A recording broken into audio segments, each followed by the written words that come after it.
En Aragón Radio, Historia de Aragón, con Sergio Martínez y Santiago Navascués.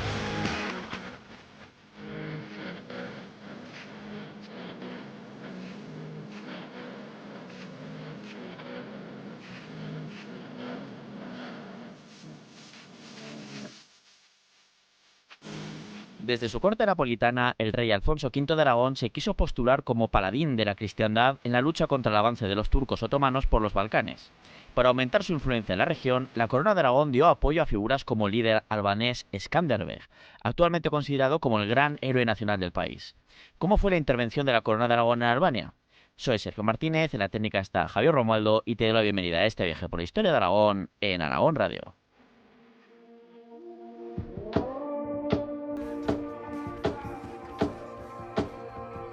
Started dancing again the day I finally left you. And I started praying and saying amen just to get through. Cleaned up my mess, all the pieces. Got my hair done, bought a new dress. Back on track, all fixed up and ready to run. Now there ain't no stopping this train. Now there ain't no stopping this train. I took the long way, but I came back around. All of the Esta temporada estamos muy mediterráneos y es que estamos viajando mucho por lo que los romanos llamaron el Mare Nostrum para ir conociendo mejor cómo fue la gran influencia que tuvo la Corona de Aragón en su conjunto a lo largo y ancho del Mediterráneo durante la Edad Media. Hace poco ya estuvimos viendo, por ejemplo, una muestra de ello con ese episodio 38 de esta quinta temporada en la que vimos los enfrentamientos de la Casa de Aragón pues con la República de Génova o esas alianzas que hizo la Casa de Aragón con la otra gran república mercantil del Mediterráneo, como era la Serenísima República de Venecia. Pero vamos a volver a ello, a este tema tan interesante, tan mediterráneo. Esta vez nos vamos a ir hasta los Balcanes y sobre todo hasta ese país actual, como se le llama, Albania, ¿no?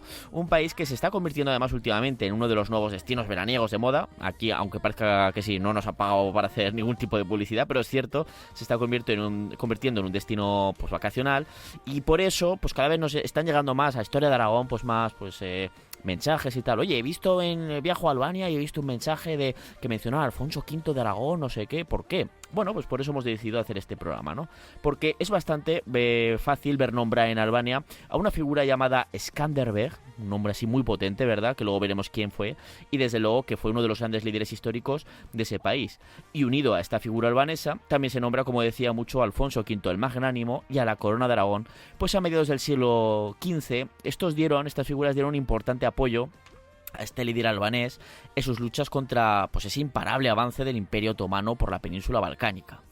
Y eso es lo que os vamos a contar en este episodio, el cómo Alfonso V trató de aumentar su influencia y la de la Corona de Aragón en los Balcanes, prestando apoyo económico, militar y pues también de tropas y de armas, etcétera, a líderes como este Skanderbeg en Albania y que también luchó en otros lugares de los Balcanes frente a los turcos.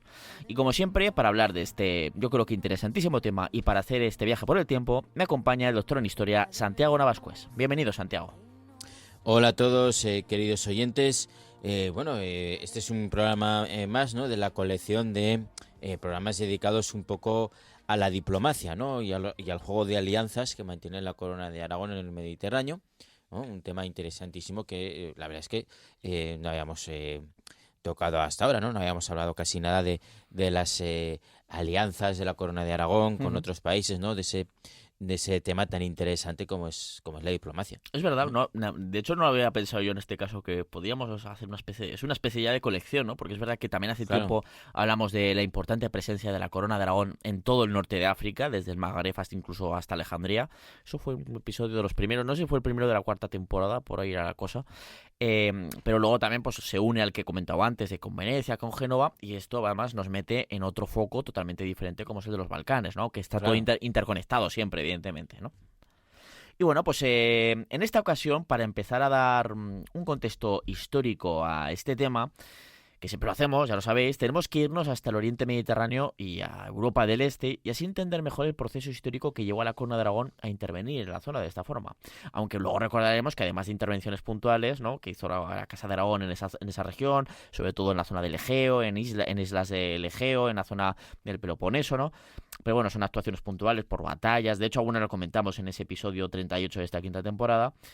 Esta, que vamos a comentar hoy con el tema albanés, no sería la primera vez que la Corona de Aragón estuvo metida de lleno en los Balcanes, ¿no? Ahí lo dejo, luego lo mencionaremos, ¿no? Y bueno, he dicho que para dar el contexto nos íbamos a Oriente, pero de hecho nos vamos a ir mucho más allá, incluso hasta el continente asiático, porque ¿de dónde vienen los turcos otomanos, Santiago? O los turcos en general. Bueno, a ver, el origen de los turcos pues se encuentra pues en Oriente, pero en Oriente Medio, no en Oriente Próximo, Ajá. ¿no? Se encuentra pues en las estepas de Asia Central, especialmente en en lo que es el actual Turquestán, ¿no? O sea, son muy dedicados a la ganadería trashumante y a prácticas seminómadas. O sea, un pueblo seminómada, digamos, ¿no? Que se dedicaba, pues eso, a vagar, que se iba asentando, pero que se dedicaba toda la caballería, a criar caballos, a la ganadería, etcétera, ¿no? Eso es, lejos del Mediterráneo oriental, ¿no? De Oriente Próximo, estaría más bien lo que es la zona de Oriente Medio, ¿no? Y bueno, pues con el tiempo, pues estos pueblos nómadas, ¿no?, del Turquestán, pues acabarían siendo islamizados. Ujú. Y además, pues a lo largo de los siglos, pues se fueron moviendo por unas u otras circunstancias hasta el Cáucaso, la zona de Mesopotamia y las fronteras del Imperio Romano de Oriente, también conocido como Imperio Sí, Bizantino. historiográficamente es el término que ha triunfado a pesar de que se utilizó ya después de que este desapareciera, ¿no? Pero bueno, ahí se ha quedado el tema este. A mí me gusta personalmente más lo de Imperio Romano de Oriente, pero también a veces me gusta decir qué bizantino eres, ¿no? O de estas discusiones bizantinas que no llegan a nada, ¿no? Pero bueno, seguramente lo mencionaremos a lo largo del programa más como Imperio Bizantino, ¿no? Para que nadie se pierda y ya está. Sí. El caso es que durante un tiempo, pues los bizantinos, ¿no?, pues consiguieron evitar que entraran en la península de Anatolia, esos turcos, que es bueno, esa península de Anatolia, que es el solar que ocupa hoy en día Turquía, ¿no? Como país, eso es. Claro.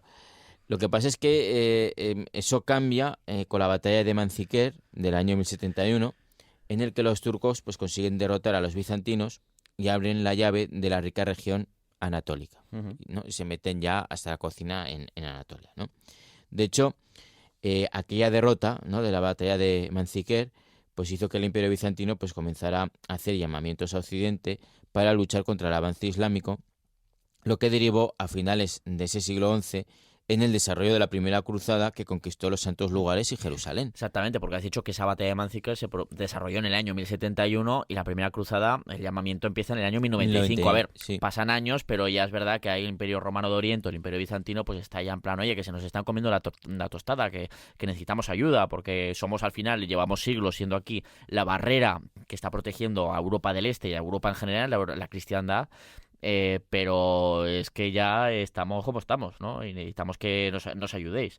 Y de ahí pues se desarrolla todo eso con ese mensaje además, no solo de enviar ayuda al Imperio Romano de Oriente, al Imperio Bizantino, sino con ese mensaje de tenemos que recuperar los santos lugares que están en manos del infiel, no sé qué, de los musulmanes y tal. Y es cuando se recuperará con la conquista definitiva de Jerusalén en el año 1099. Bueno, 1099, definitiva en ese momento, que luego ya sabemos que se pierde y tal, pero el desarrollo de esa primera cruzada que comentabas, ¿no? Pero se hace en todo ese contexto y por eso esa batalla de Manzikert es muy importante para todo ello. Y a mediados del siglo XIII, pues los turcos ya estaban asentados en el corazón de Anatolia, pero bueno, con las conquistas de Gengis Khan, pues emerge el imperio ese de los mongoles y hacia el año 1243 irrumpe en la región la imparable invasión mongola de la Horda de Oro, que serían los sucesores, ¿no?, de este Gengis Khan, que destroza el sultanato que había creado pues en la zona los turcos selyúcidas, ¿no?, como se llamaban a estos turcos, ¿no? Sin embargo, bueno, pues de aquella erupción de esa Horda de Oro que se acaba disgregando rápidamente,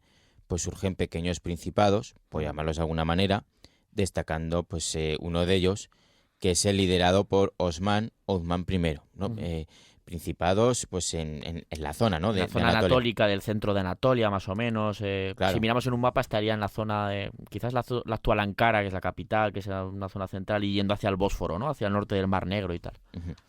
Y este consiguió, pues durante el primer tercio del siglo XIV, ¿no? Este principado de Osman o de Osman I, ¿no? Fundado por este señor, pues consiguió en el primer tercio del siglo XIV crear la dinastía Osmanli, y de cuyo nombre deriva ese nombre de Imperio Otomano. Claro, o sea, viene de este Osman, o mejor dicho, de Uthman, viene Claro. lo de los turcos otomanos, ¿no? Simplemente, más que este imperio otomano que durará, bueno, es que dura hasta el siglo XX, o sea, acaba durando un montón de siglos. Al final viene el nombre de este primer, podríamos decir, este fundador de este pequeño estado, de esta dinastía, que sería pues eso, esas diferenciaciones de nombre, pero no, nos quedamos con este Uthman I, ¿no? Sí, Es bastante curioso. Y no solo creó una dinastía que gobernó el imperio hasta bien entrado el siglo XX, sino que inició la expansión territorial de este pequeño principado de Anatolia, ¿no? O sea, en muy pocos años pues se puso contra las cuerdas a sus vecinos, tanto islámicos como cristianos, y de hecho pues fue la amenaza de estos turcos otomanos la que llevó al imperio bizantino a contratar los servicios de la gran compañía almogávar entre los años 1303 y 1305. Exactamente.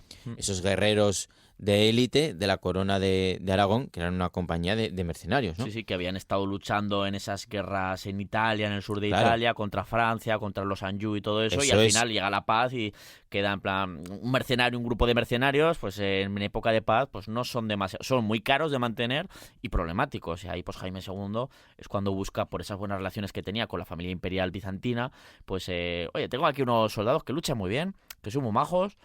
Bueno, eso de majos según el punto de vista, ¿no? Y que os pueden venir muy bien. Y lucharán precisamente contra estos inicios de estos otomanos, ¿no? Precisamente en Anatolia, es curioso. Y aquí, bueno, pues estos almogávares, ¿no? Pues que fueron utilizados por los bizantinos, ¿no? Lograron en esos años importantes victorias frente a los turcos otomanos, frenando su avance, que ya estaba amenazando incluso la misma ciudad de Constantinopla.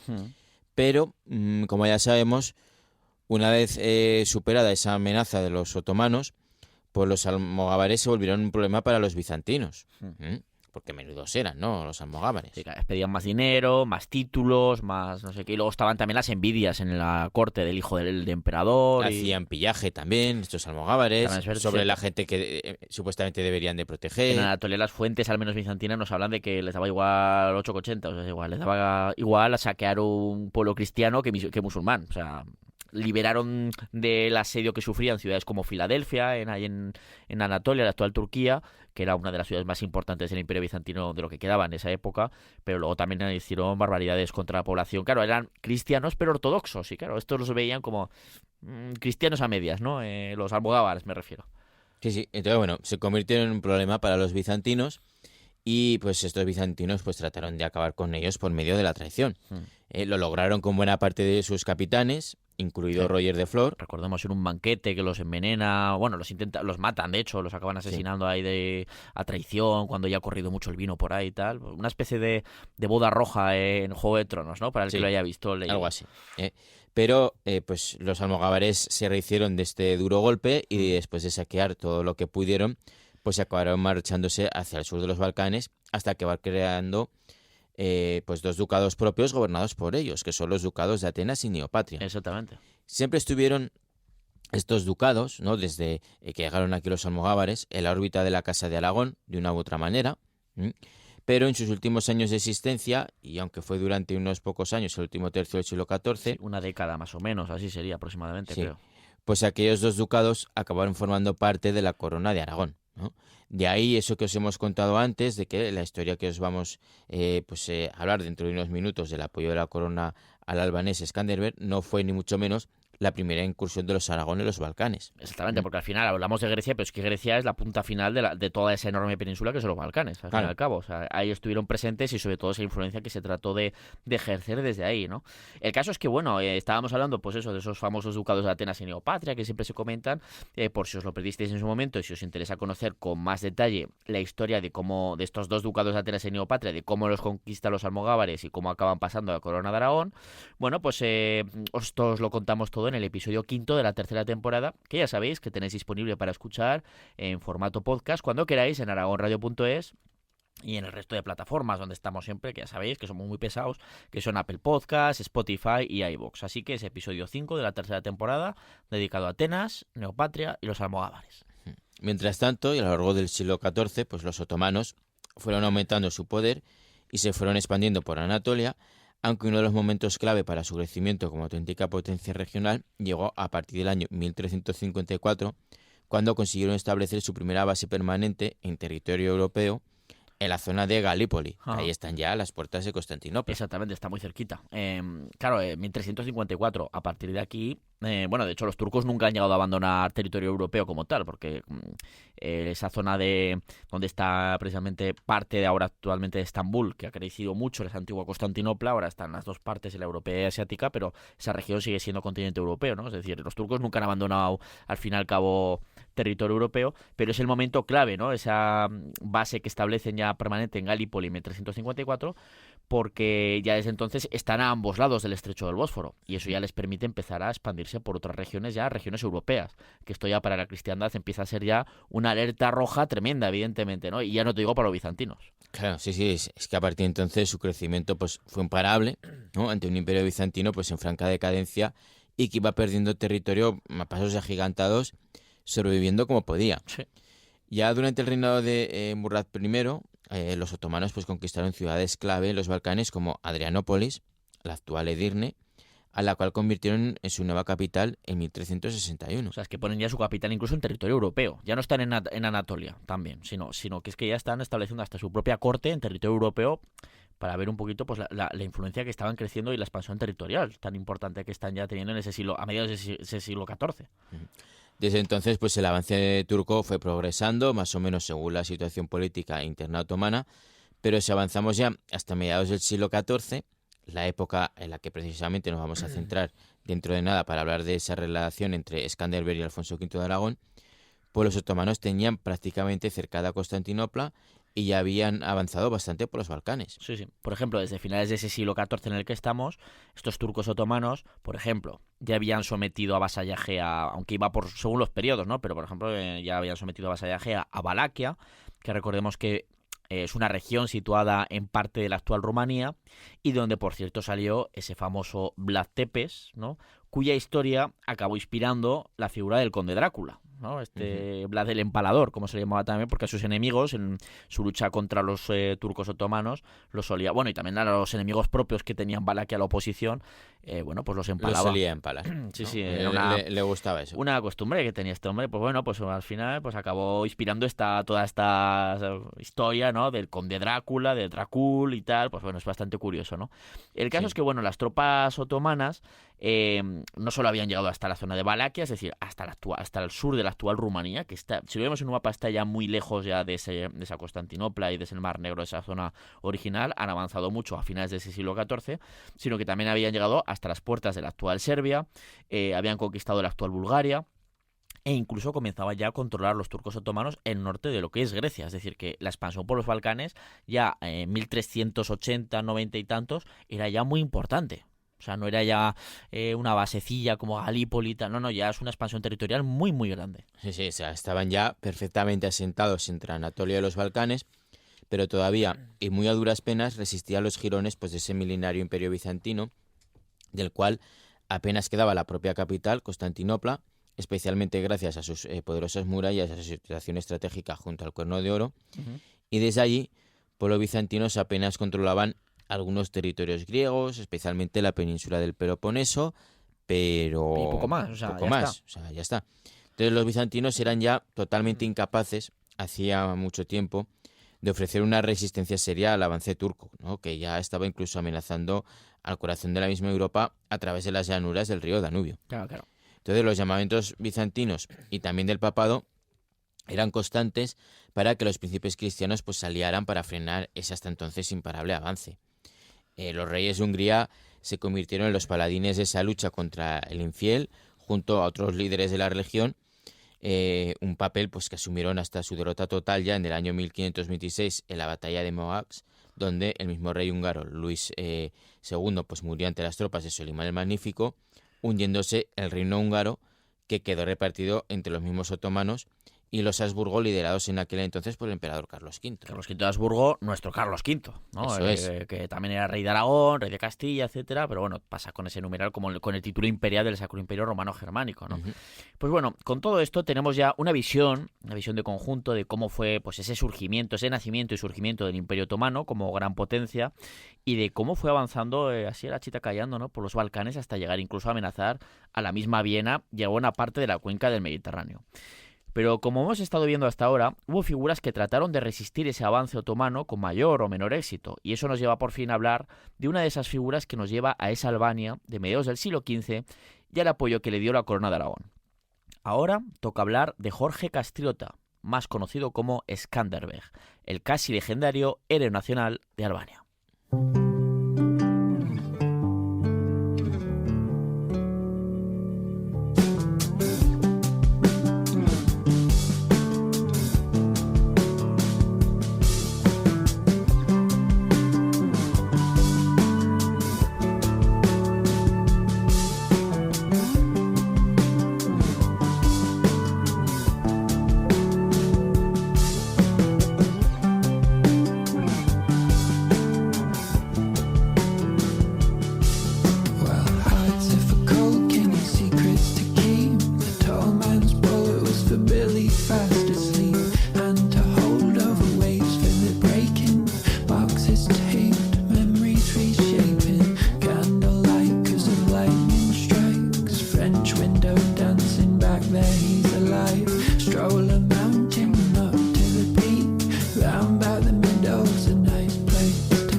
Turcos avanzaban a lo largo y ancho de los Balcanes, Alfonso V de Aragón pues también hacía lo propio, mientras tanto al otro lado del mar Adriático en su larga pugna por hacerse con el trono del reino de Nápoles. Hay que recordar ahí un poquito ese proceso que hará evidentemente que este Alfonso V de Aragón sea tan importante en la zona balcánica y sobre todo en la zona de Albania, ¿no? Luego lo situaremos más en el mapa y estratégicamente para ver por qué Alfonso V decide meterse en semejantes berenjenales, ¿no? Sobre todo el tema balcánico. Y es que recordemos, en el año 1420, y mientras Alfonso V estaba tratando, hay que decir que con no demasiado éxito, el someter la isla de Córcega, le llegó una petición poco usual. Y es que la reina Juana de Nápoles estaba siendo atacada por un familiar suyo, Carlos d'Anjou, quien también estaba reclamando el trono napolitano por la fuerza de las armas. A no contar esta Juana con un heredero, pues a Juana se le ocurrió la idea de ofrecerle ese puesto al rey Alfonso. Dice, oye, este está con un ejército y no muy lejos de aquí. O sea, llegará en poquito tiempo, está ya con el ejército armado y todo eso, su flota. Y dice, si vienes a ayudarme, a cambio, pues si consigues levantar este ataque que estoy sufriendo, pues te voy a convertir en mi heredero. Serás el heredero del reino napolitano. Y evidentemente a Alfonso pues le pareció una buena oferta, y viendo ahí Córcega, yo me lo imagino, y estando viendo el asedio, recibiendo la carta, girarse, volver a mirar el asedio y dices, chavales, embarcamos, nos vamos, nos piramos de aquí, porque esto no pinta nada bien, y ahí pues igual mejor. Y bueno, pues ¿qué ocurre a partir de entonces, Santiago? Pues que tras rechazar a las tropas de Carlos d'Anjou, pues Alfonso se convirtió en el nuevo heredero de Nápoles. Lo que ocurre es que, bueno, como ya os hemos contado en otros episodios del programa, pues el monarca se quedó por allí, ¿no? El monarca Alfonso V, y comenzó a querer gobernar pues sobrepasando las atribuciones que tenía como príncipe heredero, ¿no? De modo que al final, pues la misma Juana, en alianza con su anterior enemigo, Carlos d'Anjou. Esto, imagínate, cómo de pesado se tuvo que poner Alfonso V para que se aliara Juana con su anterior enemigo, o sea, imagínate. Sí. Pues en la alianza Juana con su anterior enemigo, Carlos d'Anjou, y algunos otros soberanos italianos, a quienes no les interesaba mucho que la Casa de Aragón pues siguiera aumentando su poder e influencia en tierras italianas, pues finalmente pues consiguió echarle en el año 1423. Recordemos esa influencia porque la corona de Aragón ya está establecida en el reino de Sicilia y al final, claro, y también en Cerdeña, que al final es una influencia muy importante. Si aún encima consiguen también Nápoles, pues imagínate ya, que es lo que acabará consiguiendo. de una manera u otra, pero acabará consiguiendo la Casa de Aragón. Estaban el resto de potencias italianas diciendo... El Ducado de Milán, la propia Venecia, también se meterá eso que con Venecia ya estuvimos viendo hace un par de programas que tenían buena relación, tuvieron en general buenas relaciones para luchar contra Génova, pero bueno, yo Claro, qué sé. estaban ya el resto de potencias italianas diciendo, ya vale, ¿no? Que estos se nos van a meter aquí hasta la cocina, se van a apoderar de toda Italia y vamos a tener a un vecino aquí muy fuerte y poderoso que no hay manera de hacerle frente, ¿no? Exactamente. Entonces, bueno, pues después de que Bueno, con la alianza de prácticamente todos contra él, pues se tuvo que ir, pues apenas dejó Alfonso V el Magnánimo, ¿no? Rey de la Corona de Aragón, una guarnición en Nápoles. Que al poco tiempo la expulsaron, al final. Sí, pues dejó una guarnición en Nápoles y regresó a sus estados ibéricos de la Corona de Aragón, también pues para solucionar pues otros asuntos que reclamaban su intervención y que te contamos con mucho más detalle en el episodio 35 de la quinta temporada. De esta quinta temporada, exactamente. Sí, pero el caso es que, bueno, por adentrarnos un poco, ¿no? Sí, van pasando los años, Sí. etcétera, está Alfonso V otra vez en la Corona de Aragón, ¿y qué es lo que ocurre? Sí, pues que tras solucionar esos problemas, que por resumirlo de manera muy sucinta, pues incluyeron una guerra con su Castilla natal, pues Alfonso V abandonó nuevamente sus dominios peninsulares de la Corona de Aragón para nunca jamás volver, incluso a pesar de las constantes peticiones pues que le harían a lo largo de su reinado tanto su esposa María de Castilla como su hermano, el futuro rey Juan II de Aragón. Sí, porque al final, oye, que le gustó mucho al tema de Alfonso, lo del tema napolitano le encantó. Y es que, como dices, es que jamás regresó a la Corona de Aragón, a su Corona de Aragón peninsular, digamos, ¿no? Claro, y les dejó pues el gobierno el resto de la Corona de Aragón, pues unas veces a su mujer y otras veces a su hermano, pues Juan II de Aragón. Que a la ¿no? postre fue su sucesor, como Juan Sí. II, exactamente, el padre de Fernando el Católico, al fin y al cabo. Sí, sí que le decían, por favor, vente aquí, que, Sí, que que- pesado, ¿no? Con, Que hay muchos, con- que hay muchos con problemas Italia, claro. y tal, pero no, dijo que no, Que haces es que falta yo, por aquí. yo aquí me quedo, ¿no? Y de hecho, desde ese año 1432, que es cuando regresa después de haber estado entre 1420 y el 23, pues en el 1432 Alfonso V regresa a tierras italianas y ahí ya sí que se lanza a tumba abierta, podríamos decir, a una larga guerra de conquista, en la que es verdad que no siempre le fue bien en esa guerra. Acabó bien para sus intereses, pero no le fue bien del todo siempre en esa guerra, porque se va en el 32. Pero hay que recordar, por ejemplo, que sufre derrotas, y algunas derrotas muy gordas y muy humillantes. No vamos a contar siempre cosas buenas, evidentemente, ¿no? De la Corona de Aragón y todas estas cosas, porque pasan también cosas. Por ejemplo, la batalla naval de Ponza, que se produce en el año 1435, ¿no? O sea, es que es una derrota contra el ducado de Milán, contra tropas napolitanas, de sus contendientes, contra genoveses, sobre todo es una flota genovesa. De ahí de lo que estuvimos hablando hace poco, de esas malas relaciones que tuvo siempre o casi siempre la Corona de Aragón con Génova, ¿no? Pero es que en esa batalla de Ponza no es que solo pierdas la batalla, que no es poco, sino es que el propio rey Alfonso V fue hecho prisionero. Y dos de sus hermanos, el propio Juan II, que estaría por ahí, luego ya regresaría para la península ya para siempre, y también su hermano Enrique, el infante Enrique, uno de estos llamados infantes de Aragón, ¿no? O sea, es que fue una derrota descomunal. Y hubo que pagar un cuantioso rescate. Que lo tuvo que conseguir para que fuera liberado. Que lo tuvo que conseguir su esposa, María de Castilla, que luego encima los palos iban para ella, en plan, que está subiendo los impuestos, claro, para recuperar a nuestro rey, a mi marido, que es un tonto lava y que lo han cogido aquí, y a mis cuñados también, que esos...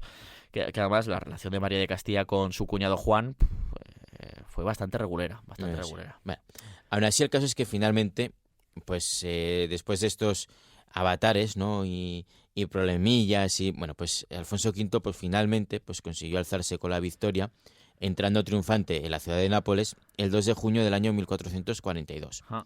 Mientras que 2 años después, el mismo Papa le reconoció como rey de Nápoles, algo que fue ya sin discusión hasta su misma muerte en 1458.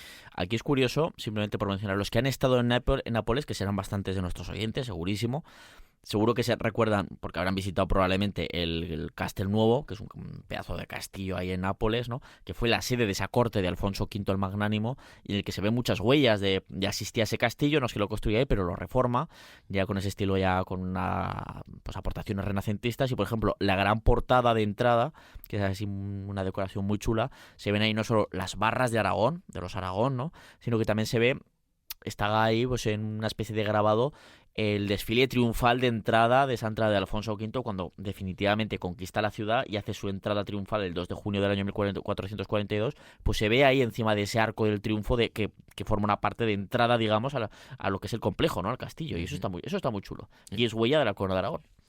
Y desde su corte napolitana, pues claro, estando establecido ya allí en Nápoles, pues Alfonso V de Aragón buscó aumentar su influencia en los Balcanes, dada su cercanía y también la grave amenaza que suponía ese avance otomano. Pues muchos pensaban que en poco tiempo los turcos pues podían cruzar el mar Adriático, ¿no? Desde allí, desde lo que es la actual Albania, e iniciar la conquista de la península itálica e incluso de la misma Roma. Fue una amenaza muy constante en el tiempo, entre los siglos XIV, XV, XVI, sobre todo siglos XV y XVI, incluso casi XVII. De hecho, no recuerdo ahora mismo el lugar, y el momento tampoco, pero creo que fue en ese siglo XVI que hubo un desembarco, finales del XV, durante el reinado de Fernando el Católico, si no recuerdo mal, en el que los turcos desembarcan en Italia y llegan a conquistar ahora mismo no recuerdo el enclave. Seguro que los oyentes nos lo podéis dejar en comentarios, pues fue en tal sitio, que luego lo miraremos nosotros, ¿no? Pero así pues añadimos esa información, ¿no? A través de la comunidad de escuchantes, ¿no? De oyentes de este programa. Y el caso es que justo en esos años en los que Alfonso logra definitivamente el trono de Nápoles, es cuando comienza a coger importancia el líder albanés Jorge Castriota, quien durante un cuarto de siglo mantuvo una lucha implacable frente a los formidables ejércitos del Imperio Otomano. Que no es poco, y además en unas condiciones de inferioridad total, frente al número de tropas, de nivel de entrenamiento incluso, pero ahora lo iremos comentando. Y aquí es donde toca preguntar, Santiago, ¿quién era este Jorge Castriota, o más conocido por ese sobrenombre tan potente? No, a mí me gusta mucho, de Skanderbeg. Bueno, pues este hombre, cuyo nombre está castellanizado, ya que si lo decimos en albanés, pues probablemente hagamos un poquito el ridículo. Sí, yo no me atrevo. Yo tampoco. Este Jorge Castriota tiene un nombre, o sea, evidentemente pues está su versión albanesa. Sí, mejor que no. Eso, vamos a dejarlo ahí, ¿no? Pues el caso es que nació un 6 de mayo del año 1405 en la ciudad albanesa de Kruje. Nació en el seno pues, de una de las familias más importantes de la aristocracia albanesa, los Castrioti, y le tocaba ser el heredero de los dominios de sus padres, ¿no?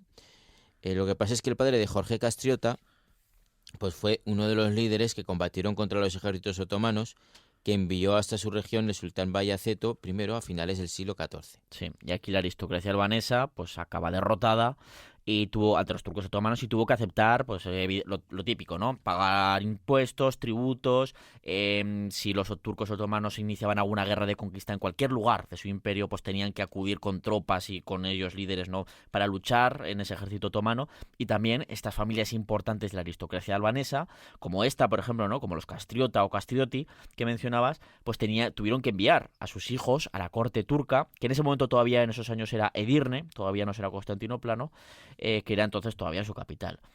Y ese precisamente fue el destino que le tocó a un niño todavía como Jorge Castriota, este futuro Skanderbeg, así como a sus 3 hermanos, que para garantizar la lealtad de su padre, pues fueron llevados a la capital otomana como rehenes, que esto era muy típico, ¿no? En los conflictos, pues al final a los sometidos, pues a los líderes, que se les dejaban el poder, pero a cambio, pues por ejemplo, me cojo a tus churumbeles, a tus hijos, a tus sucesores sobre todo, por ejemplo este Jorge Castriota, que era el hijo mayor, para asegurarme que no te levantes en armas, porque si no, yo voy a tratar muy bien a tus hijos, por lo general, pero como te portes mal, a tus hijos igual de repente se les acorta, por lo que sea, se les acorta un poco la vida, o bastante la vida, ¿no? Es decir, me los voy a cargar, simplemente para que lo tengas siempre en cuenta, ¿no?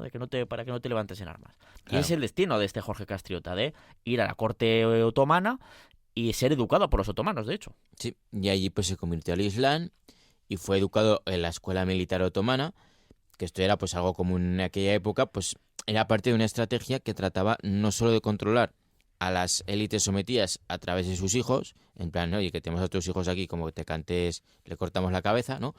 Sino también lo que se buscaba era la sumisión de estos hijos cuando les tocara llegar al poder en los dominios de sus padres, o sea, que fueran que fueran ya sus hijos... Que fueran leales al Imperio Otomano. Sí, que fueran turcos. Sí, ¿no? básicamente.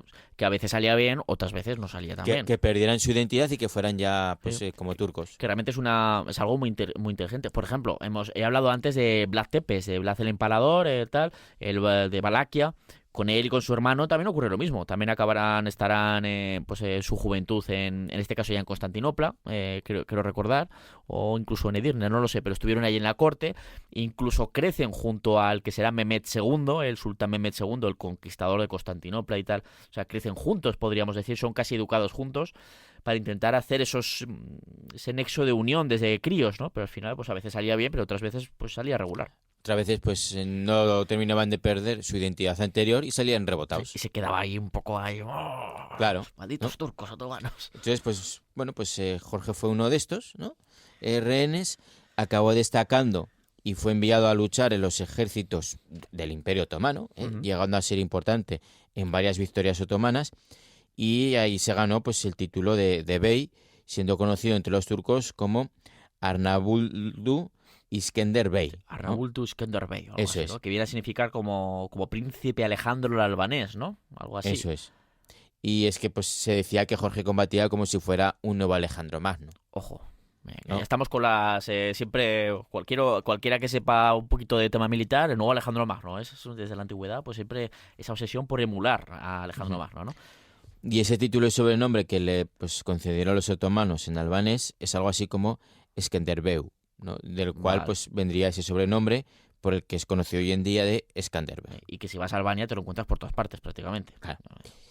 Sin embargo, pues en el caso de Jorge Castriota, ¿no? Pues este siempre mantuvo con orgullo su fidelidad a sus orígenes albaneses, rompiendo totalmente con los otomanos el 28 de noviembre del año 1443. Al final salió rebotado. ¿Y por qué justo en ese momento? ¿Qué ocurre justo ese día 28 de noviembre del año 1443? Pues que Jorge se encontraba liderando una tropa de 300 albaneses en el ejército turco que se encontraba en territorio de la actual Serbia, listos para combatir contra el ejército húngaro y polaco comandado por Juan Undayi, que le estaba haciendo frente pues en mitad de los Balcanes. Y en ese momento Jorge Castriota, junto a su tropa de albaneses, ¿qué es lo que hace? Pues que decidió cambiar de bando y apoyar a la alianza cristiana que buscaba frenar el avance del Imperio Otomano en la región. Sí, sí. De hecho, a partir de entonces, creo que cuando regresa a Albania, hasta entonces había estado durante muchos años, al menos de cara a la galería, Jorge Castriota, recordemos que se convierte al Islam cuando está en la corte. Claro, seguramente no le quedó más remedio, ¿no? Pero en ese momento abjura del Islam y vuelve a cristianizarse, vuelve a ser bautizado. Y bueno, pues aquí es un momento muy importante, ¿no? Y luego recordemos, ¿no? Que esta fecha en la que acabas de comentar, sobre todo el año 1443, ¿no? De este Jorge Castriota que cambia de bando, porque al que ya vamos a llamar a este Jorge Castriota a partir de ahora directamente como Skanderbeg, ¿no? Decide traicionar y abandonar a los turcos tras décadas de servicio para apoyar a los cristianos, pero hemos dicho eso, noviembre del año 1443, apenas un año antes, ¿no?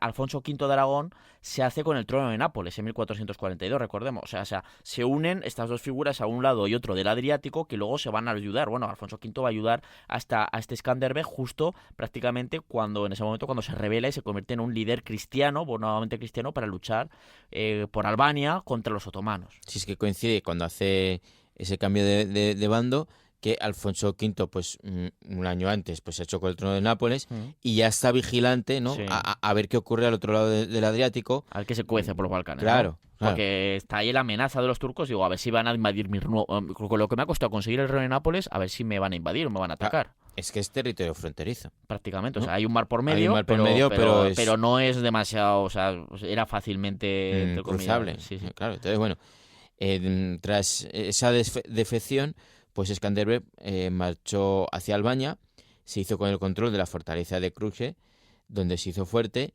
y decidió pues desafiar al poder del sultán enviándole una carta diciéndole que a partir de entonces esas tierras le pertenecían a él y que los albaneses dejaban de pagar el tributo pactado hacía décadas a los otomanos. Por su padre, de hecho, y otros líderes. Claro. Evidentemente, pero aquí, claro, es una rebelión abierta frente al poder otomano, porque supuestamente esa zona de Albania pues era ya totalmente vasalla del Imperio Turco. Así que es una rebelión totalmente abierta.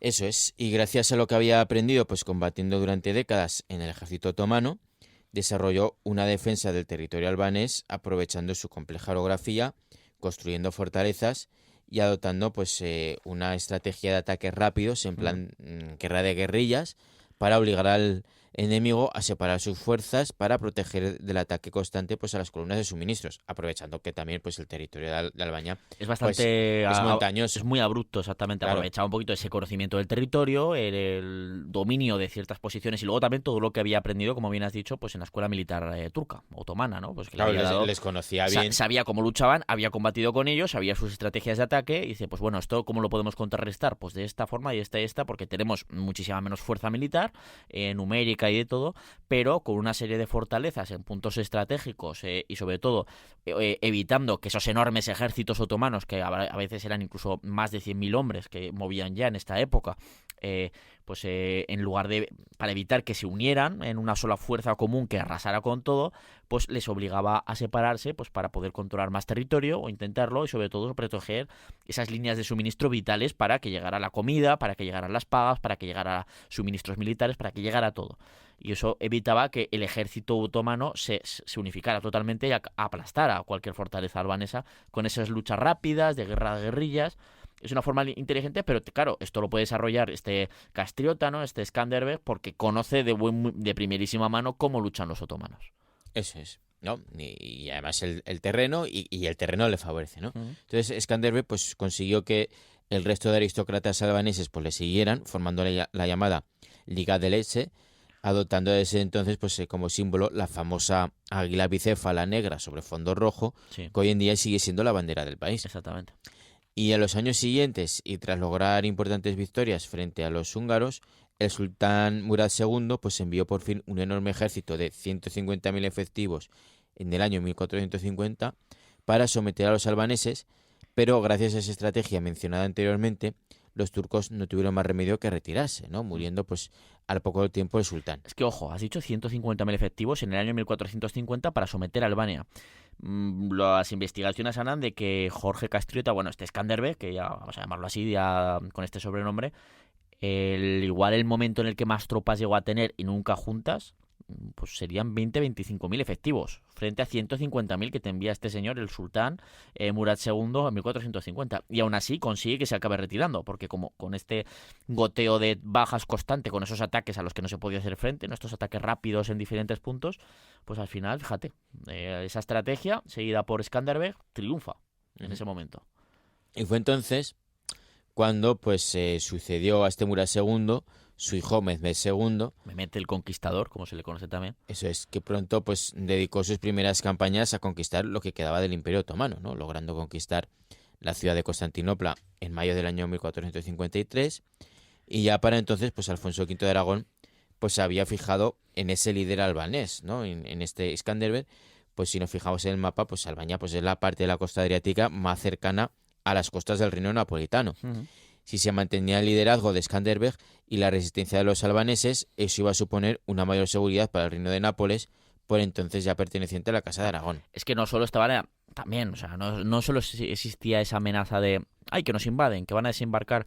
También podían ser simplemente ataques piráticos otomanos a las costas, que eso con lo que eso conllevaba, ataques a las líneas de comerciantes, de barcos comerciantes napolitanos que pudieran salir. O sea, que va a mermar tu economía poco a poco. Exactamente, pues esa lucha constante en Albania que se intentaba llevar a cabo con líderes como Skanderbeg, con ese apoyo que le dará a partir de entonces Alfonso V de Aragón, pues eso a la vez repercutía en la propia seguridad del reino napolitano que pertenecía a la corona de Aragón. Claro.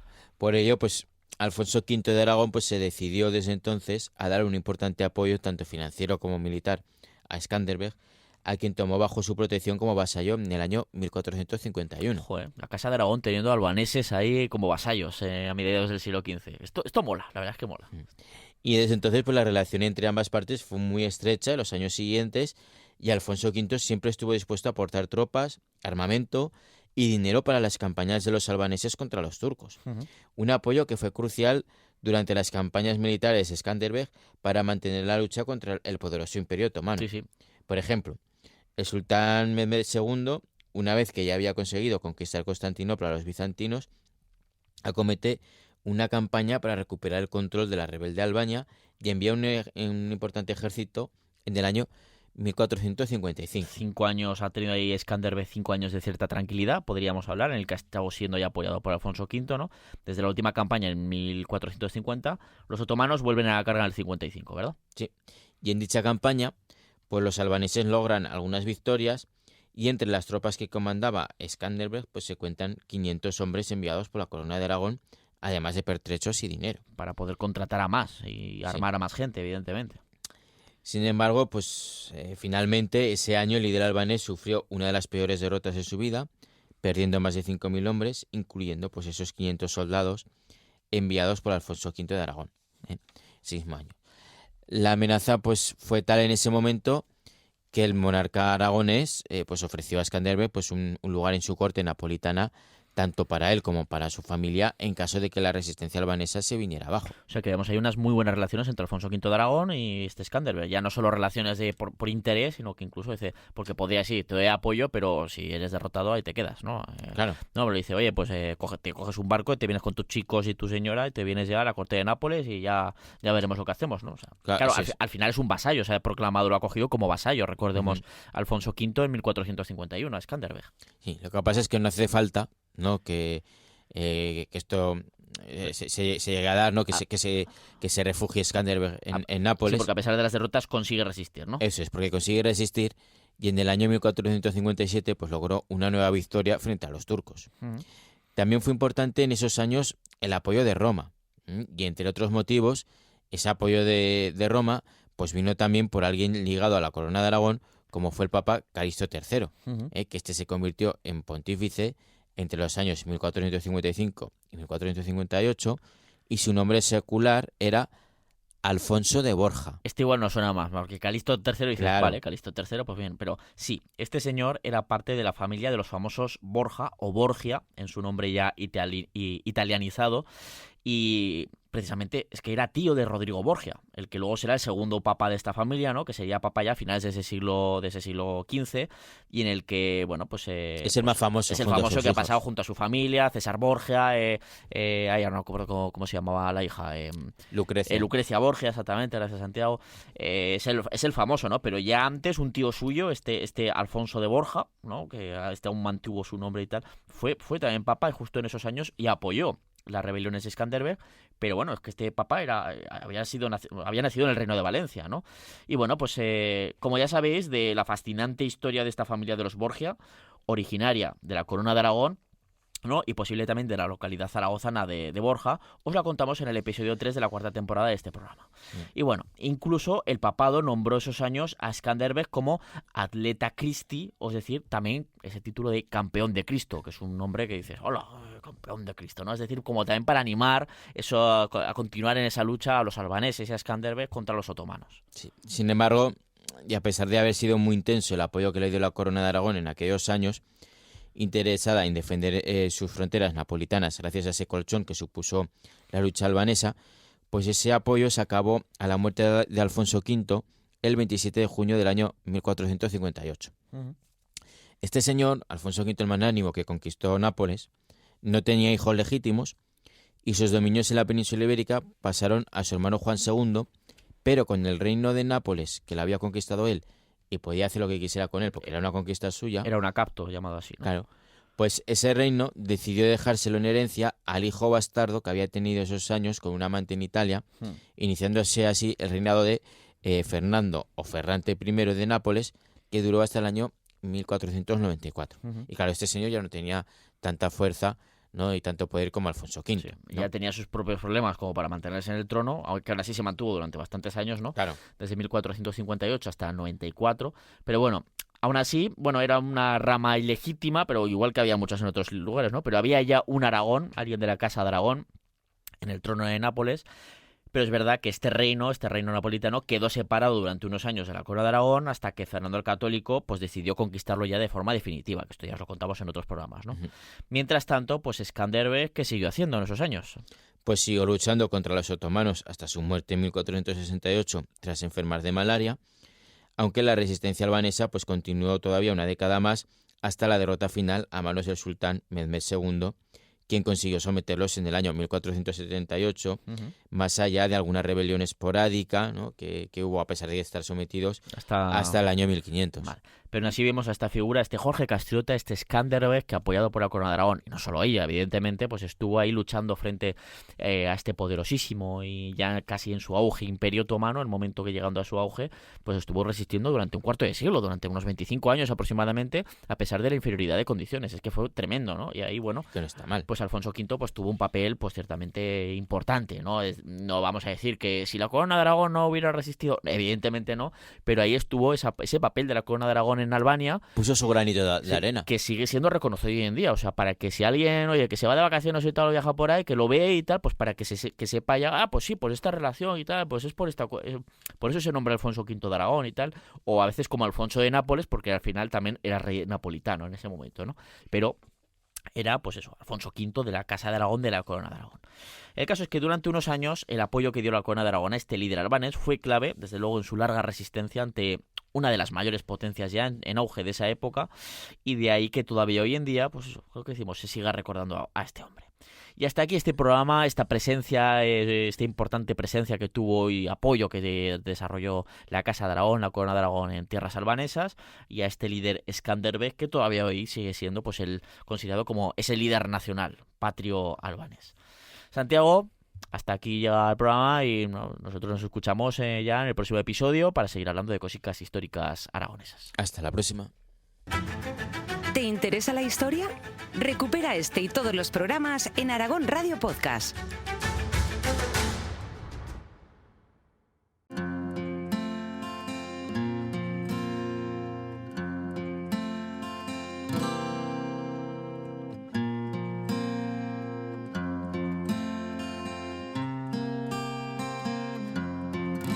Cruzar los bosques, andar los prados, subir a puerto a ver el rebaño. Y hasta aquí llega este episodio, que como siempre esperamos que os haya gustado mucho, que hayáis aprendido mucho, recordado cosas que ya sabíais. Y ya sabéis que cada sábado tenéis un nuevo episodio de Historia de Aragón en Aragón Radio a partir de las 3 de la tarde en la FM de Aragón Radio. Y si no, la mejor forma es escucharlo también en podcast, porque lo escucharéis cuando y donde queráis. Lo encontraréis en aragonradio.es, Aragón Cultura, historiaaragón.com y en plataformas como iVoox, Spotify, Apple Podcast y el canal Historia de Aragón en YouTube. Suscribíos, dejadnos vuestras opiniones, vuestros comentarios, proponernos nuevos temas y sobre todo también recomendándonos a vuestros familiares, vuestros amigos, vuestros conocidos, y así entre todos conseguiremos divulgar cada vez más la historia aragonesa. En la técnica hemos tenido a Javier Romualdo y te esperamos en el próximo programa para seguir haciendo historia, como no, en Aragón Radio.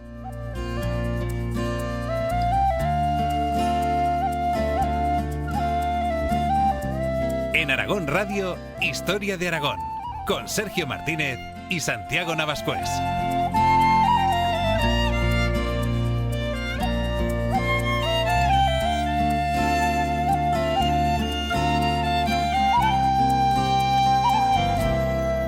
Contar a chicos, escuchar a viejos, antiguas batallas de caballeros, tallar en piedra la vida de tantos hombres y mujeres que por ti pasaron, ver chesos en Oza, plantar batalla, en sótanos la foz, la cabaña, jugar con la vida y ganarse el pan, hacer contrabando por la de Roldán. Quedo callado si preguntan que eres tú para los que te buscan. Pirineo, cada uno que busque, que yo no soy menor.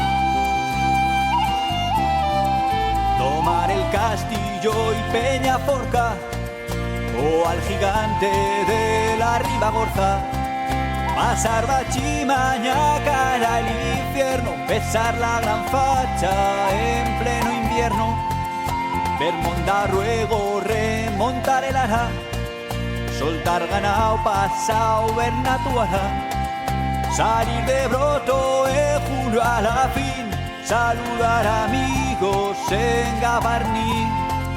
Quedo callado si preguntan que eres tú para los que te buscan. Pirineo, Pirineo, cada uno que busque, que yo no soy menos.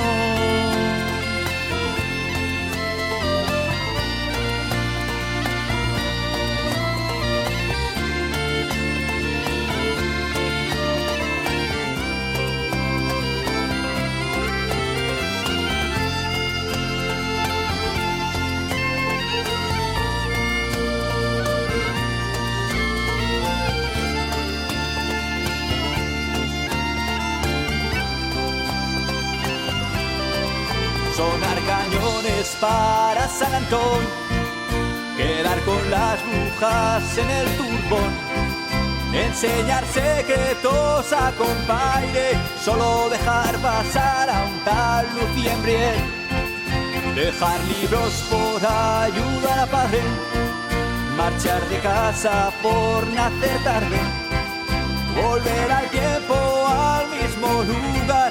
Todos han cambiado, pero tú estás igual. Quedo callado sin preguntar, que eres tú para los que te buscan. Pirineo, Pirineo, cada uno que busque. Y quedo callado sin preguntar, que eres tú para los que te buscan. Pirineo, Pirineo, cada uno que busque, que yo no soy menos.